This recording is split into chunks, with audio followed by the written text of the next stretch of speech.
Good morning, everyone. If you were in our Bible class last night, um, you'll know that we got through all of Judges chapter 20, but there were a few things that were left over that I wanted to say about the chapter that I wasn't able to fit in our time together, and I want to have Judges finished up on Sunday. So we're going to go through chapter 21 on Sunday, Lord willing. And make sure that I have everything done by then, because we're going to be going to see my folks in Illinois, and during that time, we'll have some of the other men filling in for Thursday and Sunday Bible classes. So I don't want to stretch this ending part of the book of Judges out across those couple of weeks. Just have it done, and then whenever we get back together after, or I guess on Halloween, we will, connected to this, we'll look at the book of Ruth. But I want to say a few things just briefly here about Judges chapter 20. And I want to begin by pointing out something that I think I just mentioned it briefly in class last night as I realized that I was running out of time. We are focused on the battle account that begins in Judges 20, verse 18. The people of Israel arose and went up to Bethel and inquired of God, "Who shall go up first for us to fight against the people of Benjamin?" And the Lord said, "Judah shall go up first." And as we were reading last night, I stopped and had us go back to Judges chapter 1, verse 1. And I just want to remind you of that. After the death of Joshua, the people of Israel inquired of the Lord, "Who shall go up for us against the Canaanites to fight against them?" And the Lord said, "Judah shall go up. Behold, I have given the land into his hand."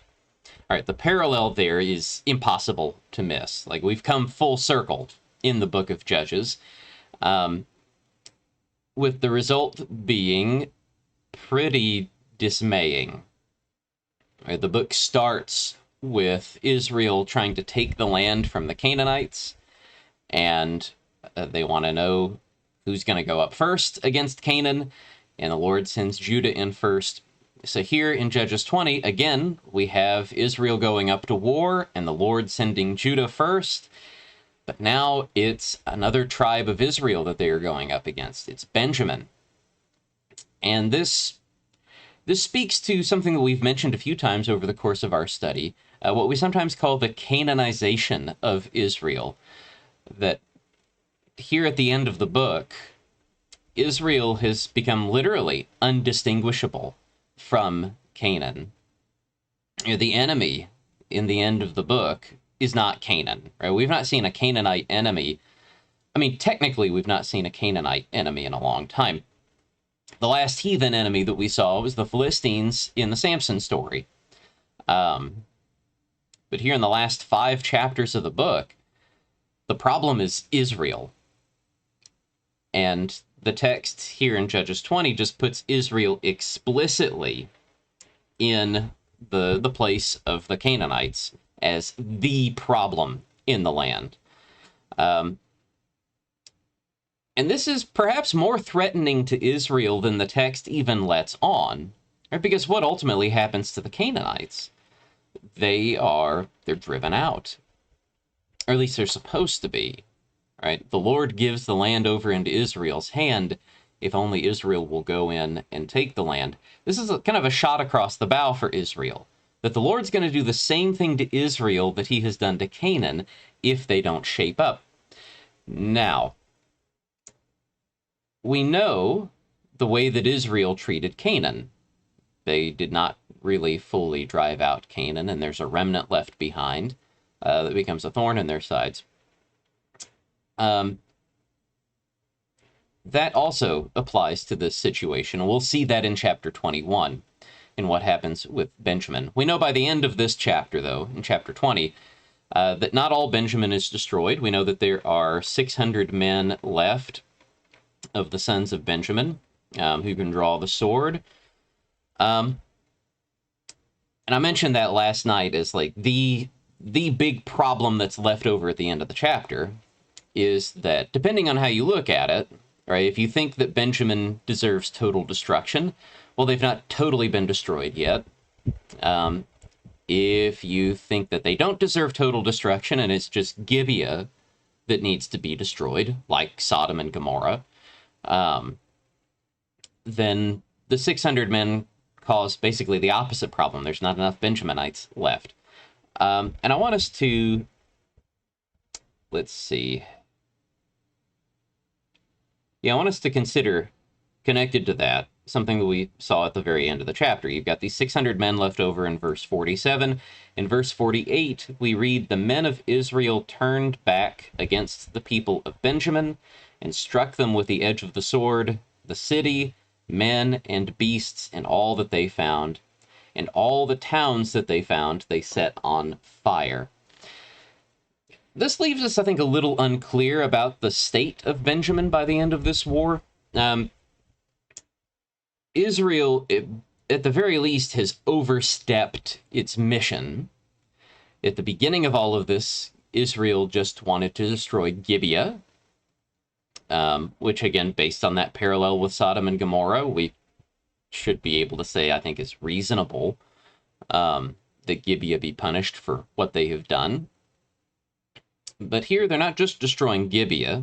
We've got a city mentioned, and it is singular in the text. They turned back and struck Benjamin with the sword, the city, singular, men and beasts and all that they found. But then we also read all the towns that they found, they set on fire. So how much of Benjamin is left after this? We don't really know. It may be that there's just very, very little of any of Benjamin left, including women and children. All that we've read about definitively, though, is the men. And my emphasizing that will make more sense on Sunday when we read chapter 21. Let's see. The other thing that I wanted to mention, we talked about Israel's response after the second day, right? So the Lord allows Benjamin to defeat Israel 2 days in a row. Israel loses 40,000 men over the course of those 2 days. And so, when we go back to verse 26, we read, "Then all the people of Israel, the whole army, went up and came to Bethel and wept. They sat there before the Lord and fasted that day until evening and offered burnt offerings and peace offerings before the Lord. And the people of Israel inquired of the Lord, for the ark of the covenant of God was there in those days, and Phinehas the son of Eleazar, son of Aaron, ministered before it in those days, saying, Shall we go out once more to battle against our brothers, the people of Benjamin, or shall we cease? And the Lord said, Go up, for tomorrow I will give them into your hand." So we noted last night, again, this gives us the time frame for this event. This happens within the first generation after the death of Joshua, because Phinehas is high priest at this point. And at this point, he's got to be old. Right? We read about him as a young man all the way back in Numbers. This is the same Phinehas who takes the spear and skewers the Israelite man and the Midianite woman who have gone into their mother and father's tent. And here, and again, we read about Eleazar dying basically in the same context that we read about Joshua dying at the end of the book of Joshua. In fact, well, before we go back there, I want us to notice here what Israel is doing that they have not really done elsewhere in the book of Judges. They are going specifically to the mercy seat of the Lord. Now, what it's doing in Bethel at this point, we're not told. We don't know. The last we had heard, it was in Shiloh. And we hear after this that it ends up in Shiloh. What's it doing in Bethel? Have no idea. But they go there and present themselves before the Lord. And All right, so we've said that it's at this point we should be skeptical of Israel's motives. We should perhaps be cynical about Israel, and I still think that's right. Um, at the same time, here, I think we should be able to say that Israel is at least making the right motions. Um, we've seen them inquire of the Lord multiple times, which is something that generally they have not done over the course of the book. Um, when we saw the tribe of Dan do it with the young Levite, who turns out to be Jonathan, the grandson of Moses, we read there that it's just Jonathan himself. Right? We don't see the Lord acting or speaking at all there. Just Jonathan himself says, yeah, go, the Lord has blessed you in this. Here, the text doesn't do that to us. Here, the text has the Lord himself speaking. The Lord said, go up, for tomorrow I will give them into your hand. And we have them, again, specifically going to the mercy seat of the Lord to present themselves before the Lord. We've read on several occasions where they have gone and tried to present themselves before the Lord in places that he did not establish. Jonathan, the young Levite, is a perfect example of that, where Micah, this Ephraimite, has set up this graven image to the Lord. And they're very close to Shiloh at that point, although the ark might have been in Bethel, not much farther away. Perhaps even closer, I'm not sure. But anyway, they could easily go and present themselves before the Lord in the appropriate way, but they don't. Right? We see something similar with Gideon and the ephod that he sets up in Manasseh. Again, people could just go and present themselves before the Lord, but instead they whore after this ephod that Gideon has made. And again, there's all these occasions where you might expect people to go and present themselves before the Lord, and they don't. Here they do. And it's perhaps they recognize after 2 consecutive defeats, on 2 consecutive days, perhaps they are questioning their covenant status, which is good, honestly. It's something that Israel has not done enough of over the course of this book. Instead, they have acted as though they're certain of their covenant status. We saw it with Samson. He's absolutely certain of his covenant status. Right? I've been a Nazirite from the womb. Even though we saw him violate that status, like he's obviously not a Nazirite by that point, but he's confident that he is. He just doesn't even question it. Here, Israel at least implicitly questions it.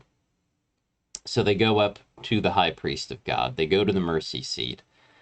They make their offerings, their burnt offerings and their peace offerings. And they inquire of the Lord, and the Lord gives them an answer. So, if, though, we see that as an example of Israel's righteousness here, again, we are left with the question, how long does that last? Right? Because, again, we saw Israel weep before the Lord at Bochim in chapter 2. We saw them offer sacrifices to the Lord there in chapter 2, and that did not last long. How long will their righteousness last here? We still have one more chapter left in the book, so we will see where they go on Sunday, Lord willing. Last thing that I wanted to say about Phinehas in particular here. This is more an oddity than anything else.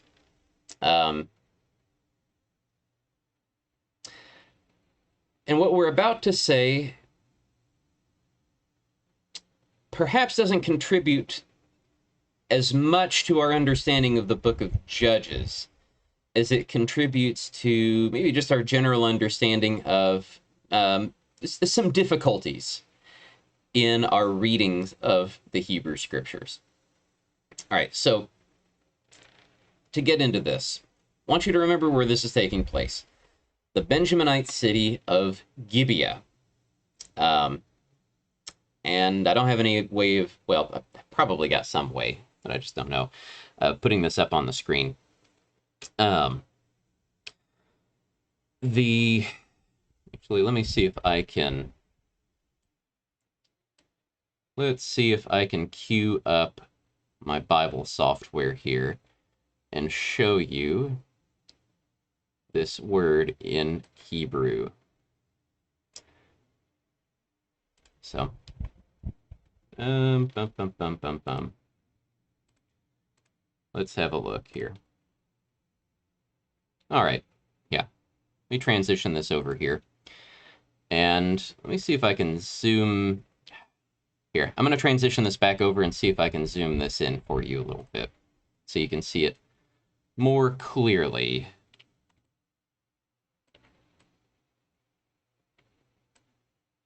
So just bear with me while I get this zoomed in a little. Okay, the view's not particularly great, but I've highlighted a word there in Hebrew. That's Gibeah, as we have it in our text. And you see this appear several times over the course of our Hebrew text. Remember, we're reading from right to left, so you've got that little letter on the far right with the dot in the middle of it that looks like a little short guy with a leg sticking out. That's a gimel, makes the G sound. Then you've got the thing that looks like a backwards C with a straight line at the bottom. Almost looks like a highly stylized number 2. That's a vet. Without a dot in the middle, it makes the V sound. With a dot, it would make the B sound. Then the one that looks like a letter Y with a T underneath it. That letter Y looking thing is an ayin. The T looking thing under it is a vocalization mark that just tells us that the vowel that comes after that letter is ah. And then the last letter that we have on the far left of that highlighted bit, that makes the H sound. It kind of looks like a, I don't know, like a little house with a little opening on it. So I want us to look at that because we're going to shift in our reading to the place that where we find in the text, where we find the death of Eleazar, priest. If we go to Joshua chapter 24, verse 33, in fact, we'll go ahead and put this up on the screen as well. And Eleazar, the son of Aaron, died, and they buried him at Gibeah, the town of Phinehas, his son. Oh, you know what? I had missed this part, which had been given him in the hill country of Ephraim. Okay. So, I was about to get into something. I had forgot that the text specified that it was in the hill country of Ephraim. So, it's apparently not the same Gibeah. Just Gibeah of Ephraim, not Gibeah of Benjamin. What I was going to point out, though, let me go ahead and bring this up in the Hebrew as well. Let's see. Yeah, here it is right here. You'll notice that this word is very similar to the one that we just read. It's got a gimel, it's got a vet, it's got an ayin. The last letter, though, is not the H sound. This is a T sound. This is a tav. So instead of giva, it's givat. There is another city. Let me pull it up here. I think it's in chapter 21. Is it verse 17? Yeah, here we go. Um, during the tribal allotments, we're told that one of the Levitical cities is Gibeon in English, from the tribe of Benjamin. The word looks very similar. Here it is right here. Except you'll notice this looks, the ending is different. Givon instead of Giva or Givat. And we're also given Giva with its pasture lands. We've got all these words that look very, very similar to each other. And again, in the case of Eleazar, we're told specifically it's in Ephraim. So the Gibeah that we're talking about in Judges 19 through 21 is not the same Gibeah that belongs to Phinehas. Is it a Levitical city? Since we know that there are Levitical cities in Benjamin with very, very similar names in Hebrew, it's possible. But here's the thing about the name Gibeah, and this is why I've been showing you the Hebrew in all of these cases. We saw that we had two places there in Joshua 21:17 with very similar names in Hebrew in the tribe of Benjamin.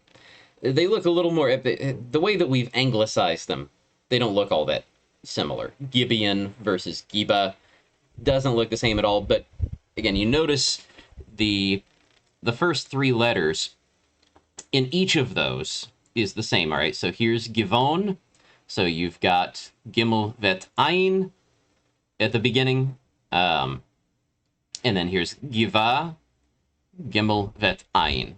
Very, very similar in Hebrew. And similar to, to Gibeah of Ephraim and Gibeah of Benjamin that we read about in Joshua 24 and Judges 19 through 21. It is impossible for us to identify with any kind of certainty that, like, these are all the same places, or that any of these are the same places as one of the others, because that Hebrew word that forms all of those place names just signifies that it's a hill. In fact, if you're reading the King James at the end of Joshua 24, the King James does not say that Eleazar was buried in a town called Gibeah in Ephraim. It says that he is, in fact, we can switch over to it here, just so that I'm not paraphrasing. Let's get the King James up here. There we go. Eleazar, the son of Aaron, died. They buried him in a hill that pertained to Phinehas, his son, which was given him in Mount Ephraim. All right, so there, the translators of the King James didn't even take that, Givat, as a proper place name. They just took it as it's a hill. That's the problem with Benjamin, is that Benjamin is very hilly, and the people who came up with the place names were not very creative, right? We saw among the Levitical cities, there are two places named Hill, right? Givon and Givah. And you have this place in Ephraim that is a hill, Givat. You have another place in Benjamin, potentially a third place in Benjamin, Givah, that also is just a hill. Israel has gathered against Benjamin at Mitzpah. This is not the same Mitzpah that we read about in Judges 11, that is the home base of Jephthah. Mitzpah just means watchtower or watch hill, right? A high place from which you can watch stuff. That's Mitzpah. There's one of those in Benjamin, because Benjamin is a hilly place. So you've got possibly 3 hills, one watch hill. There's, if I remember correctly, there's at least one Ramah, which just means high place. And so you can imagine these guys from Benjamin, going in to settle their land. Well, what do we want to call that place? It's a hill.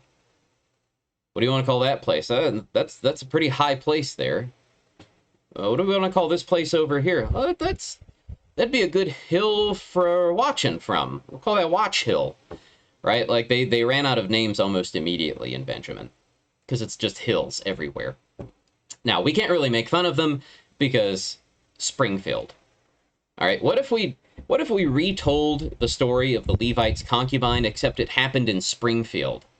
Do you know how many Springfields there are in the United States? It's insane. There's practically one in every state. If Wikipedia is to be trusted, there's like 4 of them in Virginia. Right? If we told you that this took place in Springfield, Virginia, you have no idea where it takes place in Virginia. You know, the men of Springfield come out and they act wickedly, and so the rest of the United States gather against Springfield in Springfield, like a different Springfield. we could potentially have that story. So Virginia get wrecked again. All right, so where that leaves us with the text of Judges is potentially this great evil, this rape and killing of the Levite's concubine. This possibly has happened in a Levitical city. Possibly not. It seems that this is a pretty big city, though, by ancient standards, since they're able to muster 700 men to go fight. Pretty decent-sized city. We wouldn't be surprised, perhaps, if it was a Levitical city, and the way that this whole part of the end of Judges is framed up, Levites are the big problem. You've got Jonathan, the grandson of Moses, in chapter 17 and 18. You've got this Levite who tosses his concubine out in chapter 19. And so, why not? Why wouldn't it be potentially also another Levite problem? So, all right. But otherwise, most of that was just to show that we do have to be careful sometimes whenever we associate place names with each other, because sometimes these place names are just incredibly common. And so it's no guarantee that one of these places is going to be the same as the other. So, and I apologize. I feel like I've just rambled kind of for like the last 7 or 10 minutes. But that just kind of shows you what goes into some of this study. So I hope that was informative or useful in some way for you. We look forward to jumping into Judges 21 on Sunday, where we will see Israel basically immediately repent of everything that they have just done and come up with a cockamamie scheme to undo all of it. So look forward to talking with you about that then. So until then, take care. We will see you, Lord willing, on Sunday. Bye-bye.